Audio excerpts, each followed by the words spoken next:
Pastor Emmanuel Bruce साहब को आपकी जोरदार तालियों में कलाम की खिदमत के लिए वेलकम करता हूँ। जोरदार तालियों में साथ खुदा के खादम को वेलकम करता हूँ। जी तशरीफ रखें। Hallelujah, hallelujah. आवाज बड़ी कम आ रही है। हालेलुया, खुदाम यीशु मसीह के पाक अब्दी और जलाली और बाबरकत नाम में आप सबकी सलामती चाहता हूँ। मैं शुक्रगुजार हूँ सबसे पहले अपने आसमानी बाप का, जिसने ये मौका फराहम किया है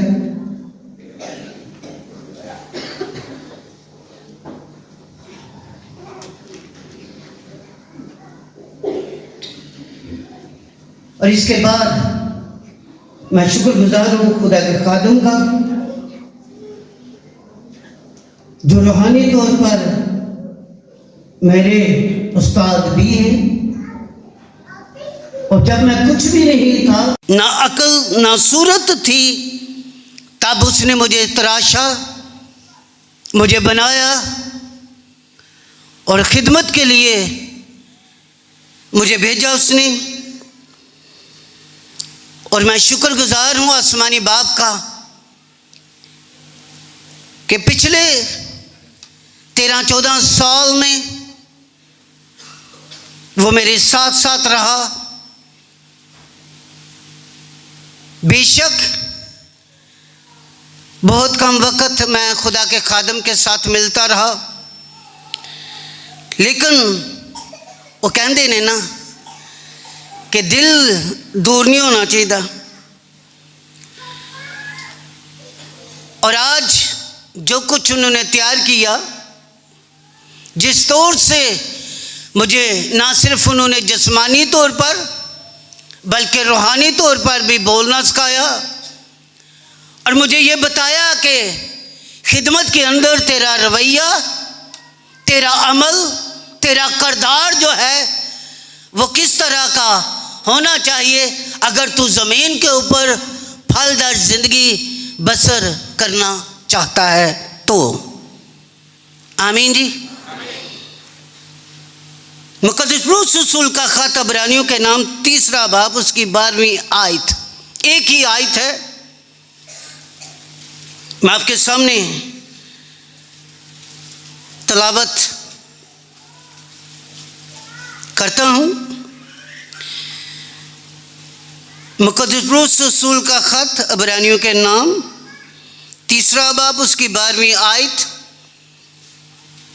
लिखा है खुदा के कलाम के अंदर, ऐ भाइयों खबरदार, तुम में से किसी का ऐसा बुरा और बेईमान दिल ना हो जो जिंदा खुदा से। आइए मिलकर इस आयत को सब बोलते हैं, ऐ भाइयों, बुलंद आवाज के साथ जी, ऐ भाइयों खबरदार, तुम में से किसी का ऐसा बुरा और बेईमान दिल ना हो जो जिंदा खुदा से फिर जाए। यहाँ तक आज सुबह खुदा के कलाम का पढ़ा जाना और सुना जाना, यहाँ पर मौजूद एक एक जिंदगी के लिए खुदा का ये कलाम बरकत का बाइस और जमात मिलकर के आमीन। मुक़द्दस पौलुस रसूल मक़द्सों को लिखते हुए, मतनब्बे करते हुए, ऐ भाइयों खबरदार, वो खबरदार कर रहा है किनको? मक़द्सों को, कलीसिया को, बहनों को, भाइयों को, बच्चों को, नौजवानों को। खबरदार, तुम में से किसी का ऐसा बुरा और बेईमान दिल ना हो जो जिंदा खुदा से। खबरदार करते हुए, खबरदार उसी मामले में किया जाता है या उस मसले के अंदर किया जाता है जहां पर खतरा मौजूद हो। खतरा मौजूद है, आंख से ओझल है, आंखों से ओझल है, नजर नहीं आ रहा, लेकिन खतरा जो है वो अपनी जगह पर मौजूद है, हिडन है, छुपा हुआ है, दिखाई नहीं दे रहा। वो मुतनब्बे कर रहा है, ऐ भाइयों खबरदार। किस बात से?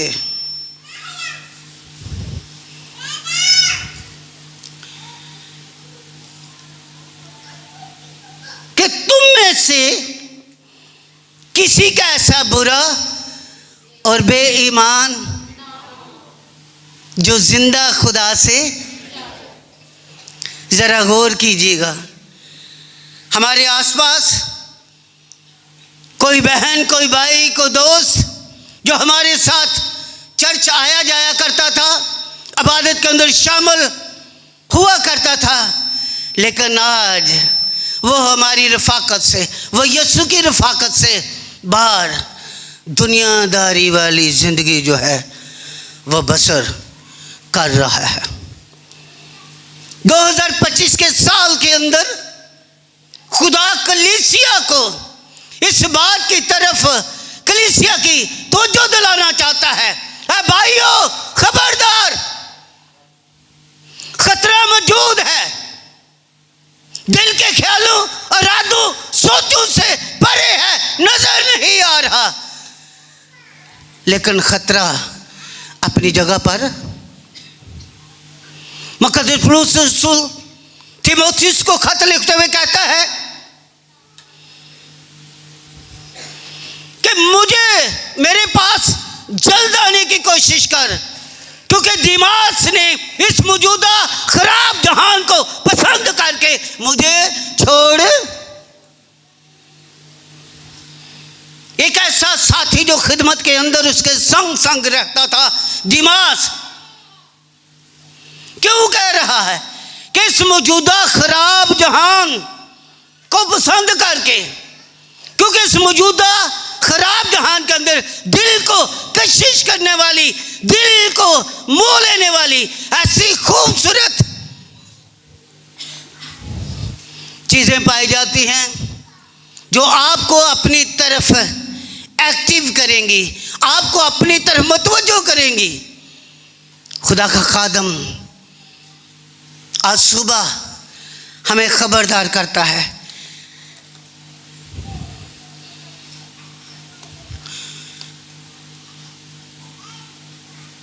यिर्मयाह नबी के सहीफे के अंदर 17वें बाब की 9वीं आयत के अंदर लिखा है, दिल के तलक से, कि दिल जो है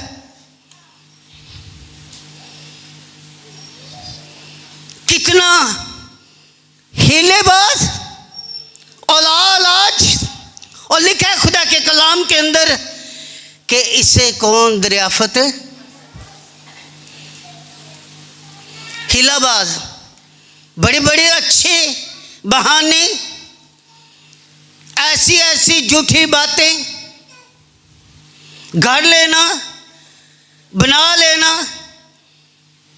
जिनका हकीकत के साथ कोई तल्लक ना हो। वो कहते हैं हमारा दिल लालच,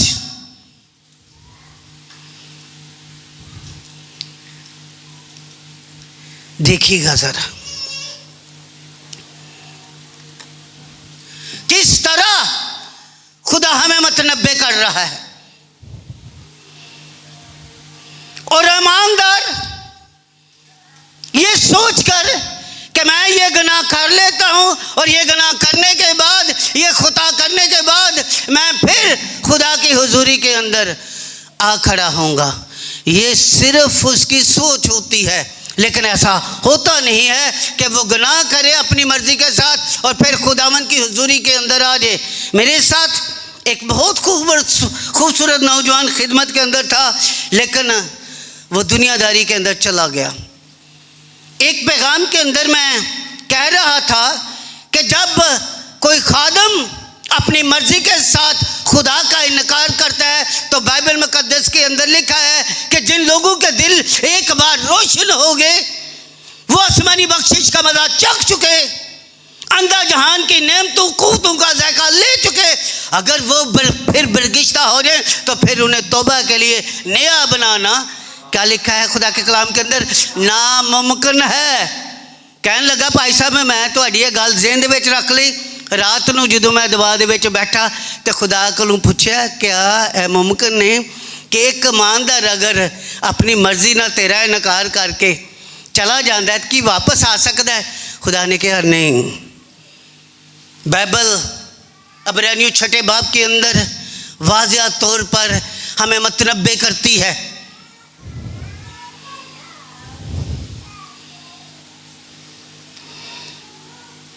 और फिर लूका 6 बाब की 45वीं आयत को देखिएगा मेरे साथ जरा।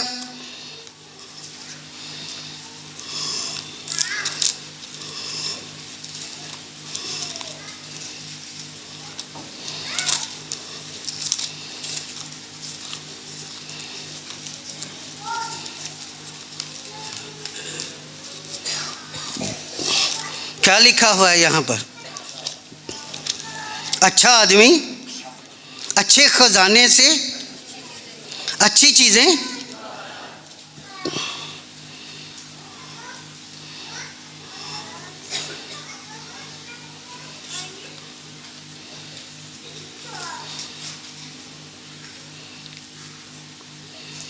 अच्छा आदमी 6 बाब की लूका 45वीं आयत को मैं पढ़ने लगा हूं। अच्छा आदमी अपने दिल के अच्छे खजाने से, अपने दिल के, मुझे ईमानदारी के साथ बताइएगा, अगर एक किसान जो है वो बीज फेंकता है तो बीज जो है वो ज़मीन को कबूल करती है या ज़मीन बीज को कबूल करता है? ज़मीन। और जो ज़मीन लिखा उस बारिश का पानी पी लेती है जो उस पर बार बार होती है, उनके लिए कारआमद सब्जी पैदा करती है जिनकी तरफ से उसकी काश्त भी होती है। लेकिन अगर वो पानी पीने तो इनकार कर दे, ज़मीन नूं प्यास ही ना आए, हो सकता है ना? डॉक्टर साहब को जाएं तो डॉक्टर साहब को कहें कि डॉक्टर साहब सानू तो भुख ही नहीं लगती, तो डॉक्टर साहब की कहेंगे कि तेरा तो अंदरूनी सिस्टम ही खराब हो चुके है, तेरा तो मैदा ही खराब हो चुके हैं। अच्छा आदमी अच्छे खजाने से, दिल है क्या चीज? जिस दिल की बात खुदा का खादम मुकद्दस पौलुस उसूल कर रहा है इब्रानियों को खत लिखते हुए, वो दिल है क्या? आमीन। ये गोश्त पोश्त का ये लोथरा नहीं, बल्कि यहाँ पर सबकॉन्शियस जहाँ से हमारे ख्यालात जो हैं, हमारे तहय्युलात, हमारे तसव्वुरात जो हैं वो जन्म लेते हैं। अगर आपकी सोच ही खराब है, बाइबल मुकद्दस कहती है कि अच्छा आदमी अपने अच्छे खजाने से अच्छी अच्छी चीजें, और बुरा आदमी बुरी चीजें। और बाइबल मुकद्दस बयान करती है कि दरख्त जो है वो अपने फलों से, अच्छा दरख्त जो है वो बुरा फल नहीं ला सकता, और ना बुरा दरख्त जो है वो अच्छा फल जो है वो ला सकता है। दो बहनें बाइबल मुकद्दस के अंदर आप जानते हैं, खुदावंद यीशु मसीह उस घर के अंदर एक खुदा के यीशु मसीह के कदमों में बैठकर उसका कलाम सुन रही थी, और दूसरी यीशु मसीह के लिए खाना। मुझे ये बताइएगा, क्या खाना तैयार करना कोई बुरी बात है? लेकिन यीशु जो अपने आसमान को खोलकर हजारों को शेयर करता है, हजारों को खिलाता है। अगर उस दिन उसे खाना ना दिया जाता तो फिर भी वो कभी भूखा नहीं रह सकता था। लेकिन एक ईमानदार किस तरह आसानी के साथ इब्लीस के फरेब के अंदर आ सकता है और वो आसानी के साथ स्लिप होकर दुनियादारी की जिंदगी के अंदर चला जाता है। लिखा है, ना दुनिया से दोस्ती रखो, ना उन चीज़ों से जो दुनिया में है। जो कोई दुनिया से दोस्ती रखता है वो खुदा के साथ दुश्मनी।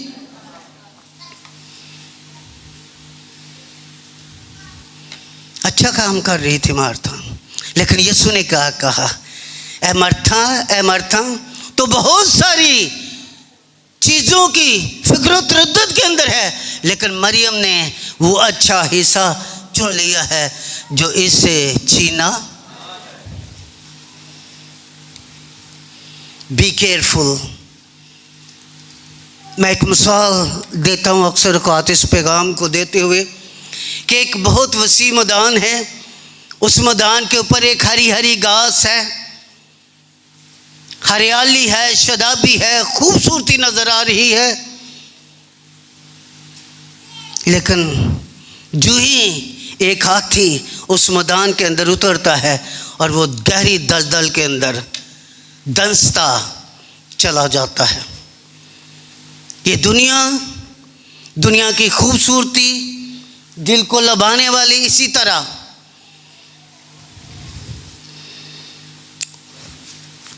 खुदा मतनब्बे कर रहा है, ना दुनिया से दोस्ती रखो, ना उन चीज़ों से जो दुनिया में हैं। जो कोई दुनिया से दोस्ती रखता है वो खुदा के साथ क्या करता है? दुनिया के अंदर रहते हुए यीशु ने क्या कहा, किस तरह रहना चाहिए? सांपों की मानद और कबूतरों की मानद। क्या फितरत है कबूतर की और सांप की क्या फितरत है? सांप के कान नहीं होते, उसके पेट के नीचे सेंसर लगे हुए होते हैं और कोई हल्की सी आहट भी देखकर वो खतरे को बांध कर, एक ईमानदार की तबीयत, एक ईमानदार का किरदार, एक ईमानदार का अमल इस जिंदगी के अंदर रहते हुए उसे खतरे को बांध लेना चाहिए कि मैं किस जगह पर खड़ा हूँ और कहाँ खड़ा हूँ। और अगर कोई खतरे वाली बात है तो वो फौरन उसे चुकन्ना हो जानी है। सांपों की मानद होशियार और कबूतर की मानद बेअज़ार। कबूतर की फितरत क्या है? किसी को नुकसान बिल्ली नू देख के ते अखा।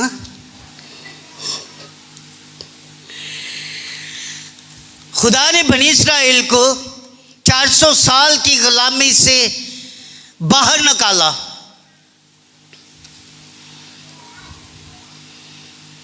10 आफतें, 10वीं आफत पावरफुल, बहरे कुलज़म के पानी को 2 हिस्सों में ये खुश्क ज़मीन के ऊपर चलकर बाहर आते हैं, बड़ी ही फातहाना ललकार के साथ नारे लगाते हुए। लेकिन जो ही आगे बढ़ते हैं शोर के बियाबान के अंदर आते हैं।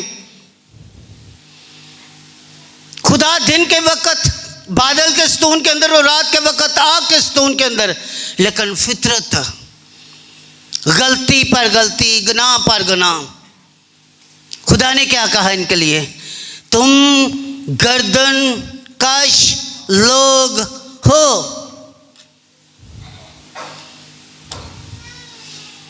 जो वक्त की नज़ाकत को ना जाने, बार बार वही काम करे, तौबा करे फिर गलती करे, तौबा करे फिर गुनाह करे। खुदा ने कहा मूसा से, अन्ना नु ले जा।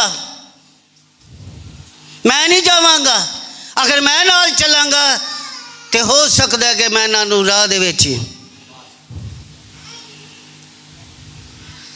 2025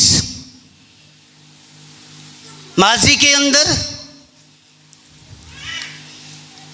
हाल के अंदर, मुस्तकबिल के अंदर खुदा हमें मतनब्बे कर रहा है, खबरदार कर रहा है कि दिल जो है इमसाल चौथे बाब दे विच लिखिया है ਉਹਦੀ 23ਵੀਂ आयत दे अंदर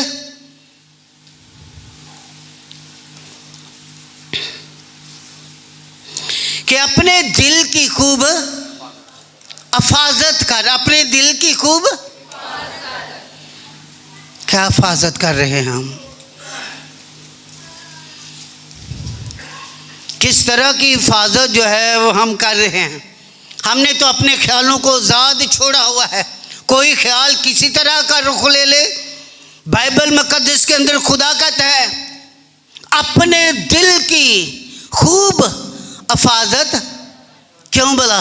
क्योंकि जिंदगी का सरचश्मा ये दिल है। दिल से मुराद वो रूहानी सोचें। ये दिल इतना बुरा हो सकता है जिस दिल के अंदर खुदा का कलाम, जो दिल खुदा की मोहब्बत से, खुदा के कलाम से, खुदा के प्यार से भरा हुआ हो, ये दिल इतना बुरा हो सकता है कि ये जिंदा खुदा से फिर सकता है, तब्दील हो सकता है, ये दिल बदल सकता है। बाइबल मुकद्दस क्या कहती है हिजकील नबी की सीफी के अंदर कि मैं तुमको नया दिल दूंगा, तुम्हारे अंदर से पुराना दिल, वो पुरानी सोचें, वो पुराने ख्यालात। हम साल तो नया मनाते हैं लेकिन पुरानी सोचों के साथ और पुराने दिल के साथ, पुराने ख्यालात के साथ। साल नया, सोचें, ख्यालात, तसव्वुरात, तहय्युलात वही पुराने। यहां से अगर आप 2025 के अंदर अपने दिल को, अपनी सोचों को नया करना चाहते हैं तो यहां से अपने ख्यालात की तजदीद करें, खुदा की सोचों को अपनाएं। जवान भला किस तरह साफ रखेगा अपने दिल को? बाइबल मुकद्दस बयान करती है कि तेरे कलाम पर निगाह रखने से, तेरे कलाम पर निगाह, मैंने तेरे कलाम को अपने दिल में रख लिया है ताकि तेरे खिलाफ गुनाह। यहां से तब्दील करिए अपनी सोचों को, अपने ख्यालात की तजदीद कीजिएगा। यहां से ये कलाम आपको इतना ईमान बख्शेगा जिस ईमान को के अंदर आपको फतह और फतह से बढ़कर गलबे वाली जिंदगी दरकार होगी।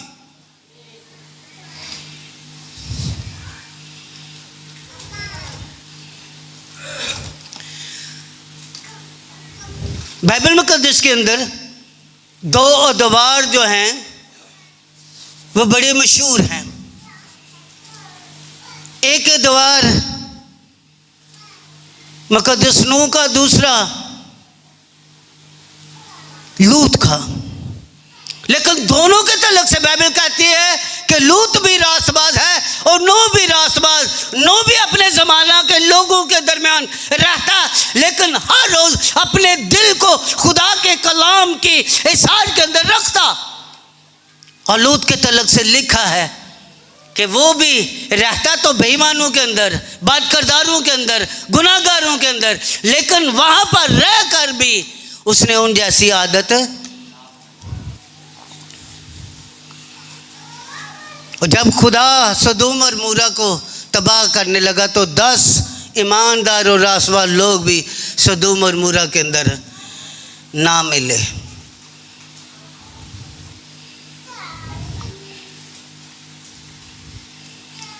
जिस दौर के अंदर अब हम गुजर रहे हैं,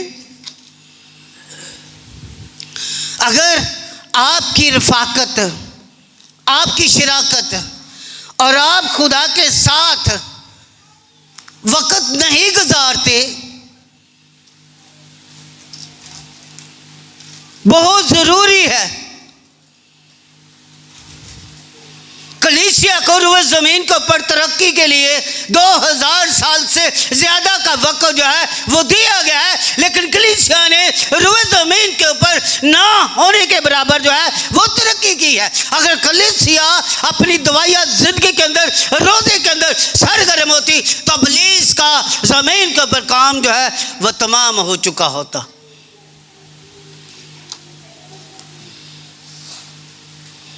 आज भी हमें खाने के लिए खुदा जानवरों को इस्तेमाल कर रहा है।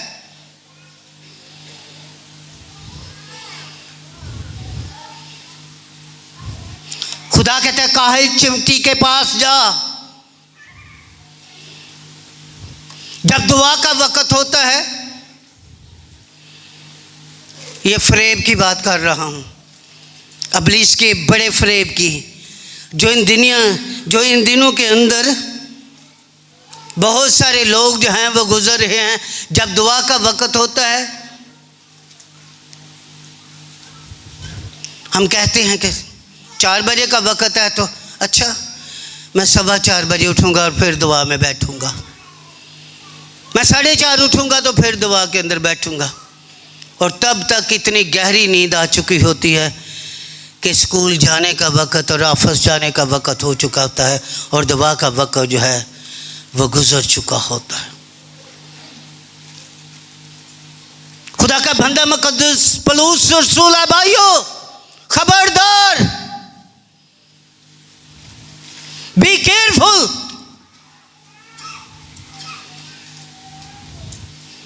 अपने दिल की खूब हिफाजत कर, अपने ख्यालों को, अपनी सोचों को खुदा के कलाम से बांध कर उनका रुख जो है, उनकी सोच जो है, उनकी सिमत जो है, उसकी डायरेक्शन जो है वो सही समत पर करने की ज़रूरत है 2025 के अंदर। अगर आप चाहते हैं कि आप सरफराज हो, सरबुलंद हो 2025 के अंदर, तो अपने ख्यालों को आज़ाद मत छोड़िएगा, उसे खुदा के कलाम के शिकंजे के अंदर। एक हवाला मेरे जहन के अंदर आ रहा है, वो हवाला मैं आपके सामने रखना चाहता हूँ, ज़रा देखिएगा। 2 पतरस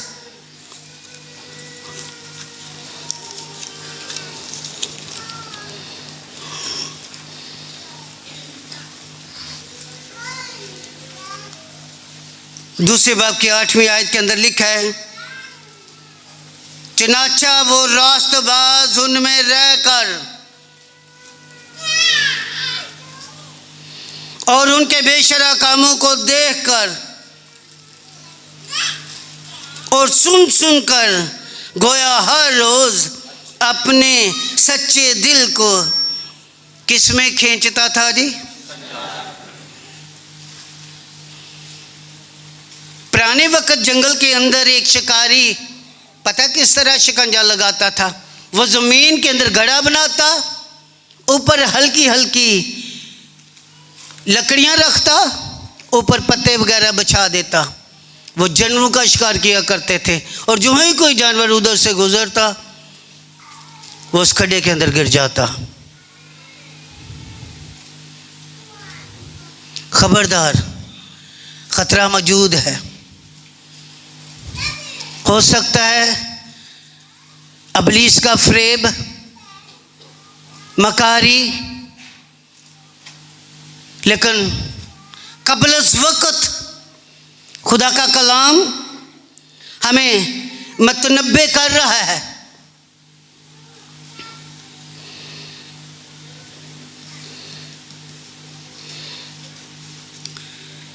होशियार हो जाएंगे, वक़्त को गनीमत जाने। जो वक़्त हमें मिला है, इस वक़्त के अंदर हमें रहते हुए अपने आप को अबदियत के लिए, मसीह यीशु की हुजूरी में रहने के लिए तैयार करना है। अपने दिल को लिखा, अपने कपड़ों को नहीं बल्कि अपने दिलों को चाक करो। समसून की पैदाइश इसलिए ज़मीन के ऊपर खुदा ने उसे भेजा, खुदा ने उसे ज़मीन के ऊपर रखा ताकि वो उसकी कलीसिया के लिए जो है वो रहाई का सबब बने।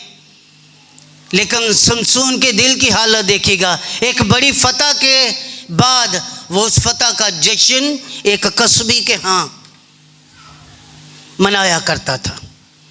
नाम है समसून, है खुदा का चुना हुआ, मतलब है सूरज, लेकिन उस सूरज को अंधा होना पड़ा। क्यों भला? क्योंकि दिल तब्दील हो चुका था, दिल बदल चुका था, दिल बुरा हो चुका था। बलाम की मिसाल हमारे सामने, बलाम नबी किस तरह खुदा ने चुना। खुदा उसके साथ बोलता, खुदा की आवाज को सुनता, लेकिन लालच की रवश ने आकर उसकी आंखों को अंधा कर दिया, दिल खराब कर दिया। जिस दौर के अंदर हम गुजर रहे हैं, इब्लीस की यह हतमी कोशिश है कि बहुत सारे ईमानदार जो हैं उनके दिलों को तब्दील करके रख दे। लेकिन कहना चाहता हूं, जरा गौर कीजिएगा, अगर हम अपने आप को खुदा के कलाम के अंदर, अगर हम खुदा के कलाम का गुस्ल करते हैं, अगर हम खुदा के कलाम के साथ जुड़े रहते हैं, तो कैसे होगा? वो लोग जो दुआ रोज़े और खुदा के कलाम के आसार के अंदर रहते हैं, खुदा के कलाम की गिरफ्त के अंदर अपने आप को रखते हैं, कहना यह चाहता हूं, वो दूसरों को तो बदल देते हैं लेकिन खुद कभी तब्दील नहीं होते। लिखा है वो सब ईमान की हालत के अंदर मरे, वादा की हुई चीज़ें ना पाई, मगर दूर ही से इस दुनिया के अंदर रहते हुए मार खाते खाते मर गए। मर जाना मंजूर किया, लेकिन उनका दिल जो था वो जिंदा खुदा के साथ जुड़ा हुआ था। उनके दिल खुदा के कलाम की कुदरत से भरे हुए थे।